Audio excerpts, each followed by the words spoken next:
What's up guys, YST here and welcome back to another Raid Shadow Legends video. And today, it's going to be confession time because Raid approached all of the content creators earlier this week asking us to reveal our deepest and darkest secrets of some big mistakes that we made or any funny stories for your guys' entertainment and also probably just to see us get embarrassed, I guess. But yeah, there's also going to be a huge giveaway that for everybody that submits an entry. So have a look around for all of the content creators videos to try and get involved in theirs as well.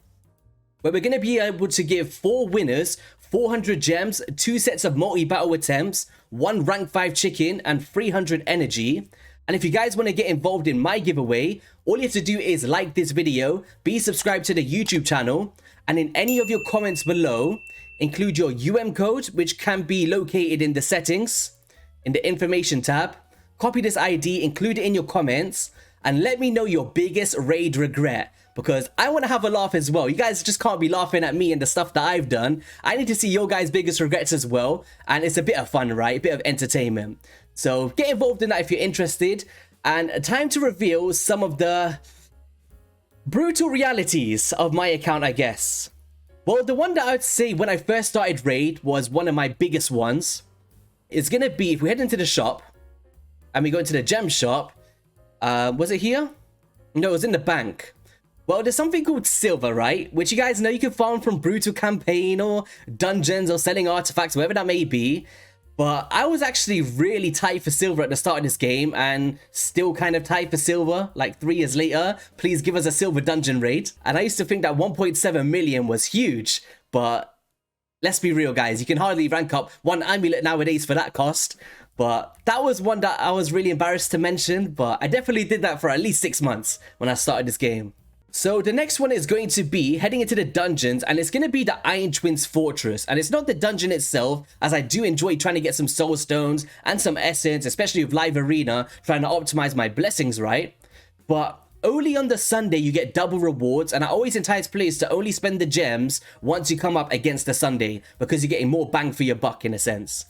But I tend to find myself always spending gems even throughout the week, and I end up buying like 1 soul stone and if I'm lucky a bit of essence, right? And it's just not worth the investment of energy and gems throughout the week, but I do find myself always doing it even till this day. Don't ask me why, it's just something I enjoy doing, but it's actually starting to cost me a lot of gems, and I'm talking thousands when I was adding it up. So I kind of need to hold back a little bit, I guess, and maybe not invest as much gems into it and just do my 6 every day. But you guys let me know as well. Do you find yourself doing this, spending the 150 gems for the extra keys every day? Or do you just do the 6, like how most players should, I guess? Next one is going to be... Okay, so this one's a bad one. So if we head into the Undead Hordes, there's a champion called Rotos, who was actually a fusion in the past, for anybody that wasn't aware. I'll throw up a picture if I can find one. And Sepulchre Sentinel and Skytouch Shaman was in that fusion. And at the time, I wasn't going for Ultra Nightmare. I was still struggling. And I knew that Sepulchre Sentinel was my key to be able to get to Ultra Nightmare for the first time. And fun fact, it was actually my first ever clan boss video. Probably one of my first ever videos as well. Maybe my second or third. Showcasing the team with the Sepulchre Sentinel.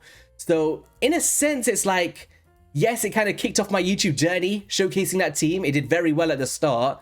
But on the other side, I lost out on a top tier nuker who is one of the best in the game up until this day. So I did manage to get a Rotos afterwards, but I think choosing a Sepulchre Sentinel over a Rotos when I actually had all of the champions to fuse the Rotos was a really big mistake.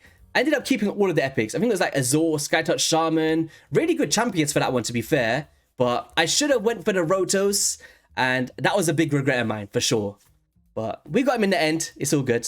It's all good. Next up is going to be Sparring Pit. I actually never used this for a very long time. And I still don't use it as much as I should. But I didn't unlock it for 2.5 years until I did a collab with MTG Jedi.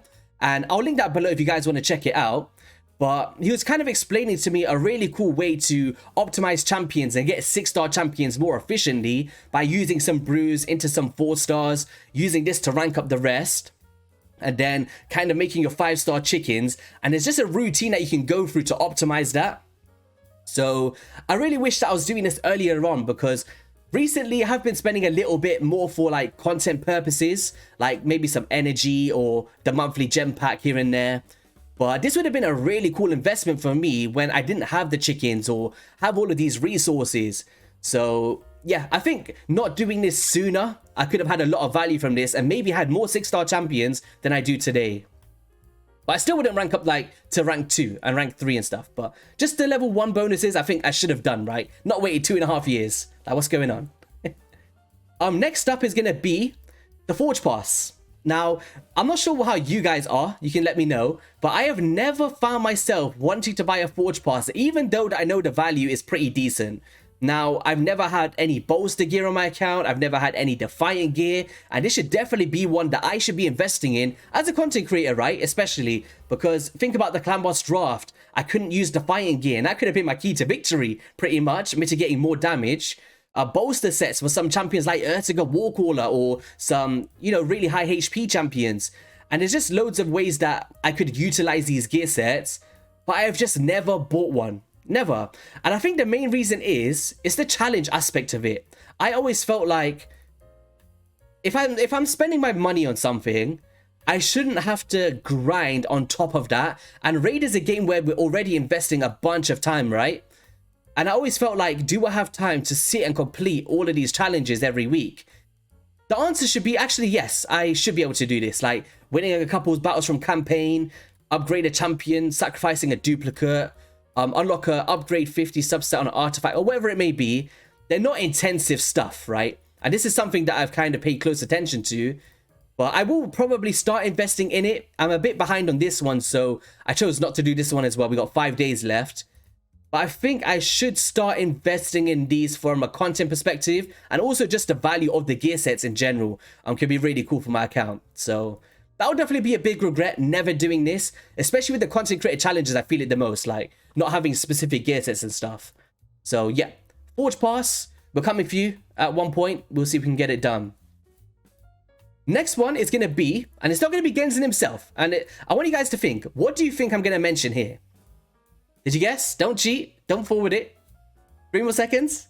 All right. So Genzin was the only guaranteed champion that I've ever went for on my account ever.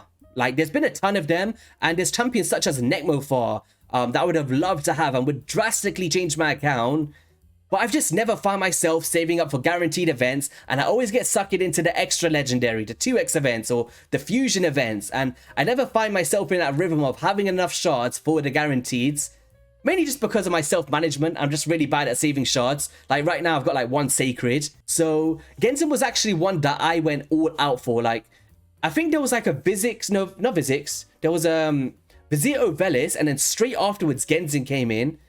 And then there was a 2x event on the same weekend as well. So I summoned all of my 2x shards on that weekend. And then they threw this guaranteed champion up. I was like, for God's sake, Raid, I've got no shards here. And then I bought out the shards. I got my Genzin and happy days, right? My favorite champion in the game. Why not? But apart from that, I've just never summoned one. I don't know why.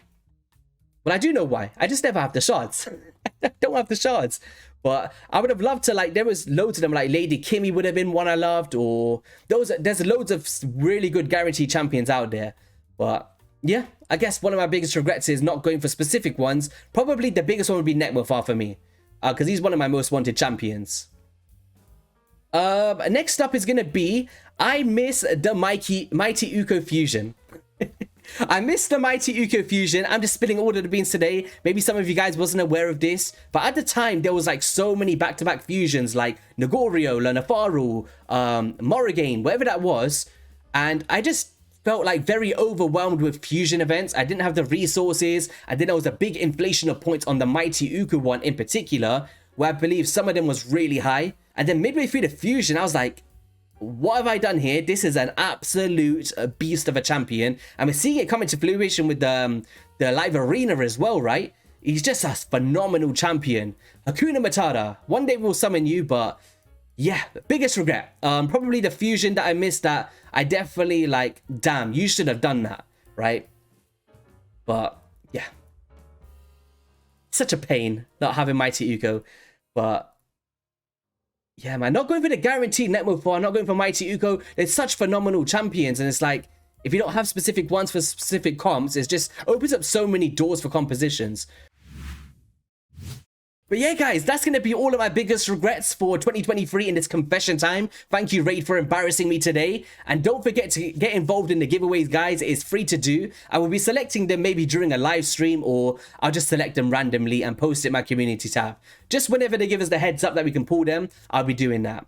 Have an amazing rest of your day, and I'll catch you guys in a video soon. And join me for a TVC stream later on, depending when you watch this. Peace.